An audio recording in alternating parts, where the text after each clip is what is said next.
the Coast Guard was almost like going side by side with the U.S. Marine.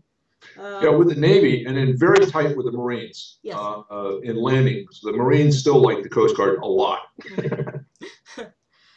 Now, you talked about, throughout Bloodstained Sea, you talked about the interaction with Europe or towards Europe. At the end of the book, you also talked about that, about the Pacific Rim or the Pacific Ocean and our interaction with Asia, or should I say Japan. You said that that's a whole another story. You said that's actually part of the next book. Okay. Can you tell us a little bit about the next book, or Sure. What do you talk about into the next book, or how the U.S. Navy interacted in the Pacific area? Okay. The next book covers U.S. amphibious operations in World War II. The Atlantic, there were, let's see, 5, 6 major operations, which were all North Africa, Sicily, a couple in Italy, Normandy, which we all know about, and then southern France. The Pacific, and then you have the Central Pacific, and then where Douglas MacArthur, which was primarily Marines, you have the Southwest Pacific, which was Douglas MacArthur, primarily Army with Marines. In that area alone, there were over 150 assault landings, D-Days.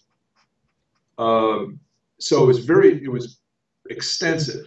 Marines had planned for it. Army sort of figured they'd be in on it. And it really began in August of 1942 when the Marines went into Guadalcanal. It's a huge part of really a neglected part of the war.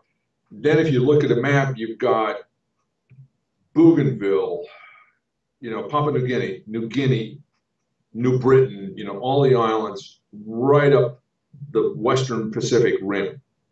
And there were tens of little invasions, if you will, along those. You had MacArthur going into the Philippines in late 44 into 45. Meanwhile, the Marines in the Central Pacific were taking Tawara, the Gilbert Islands, the Marshalls, Kwajalein, Anahuac.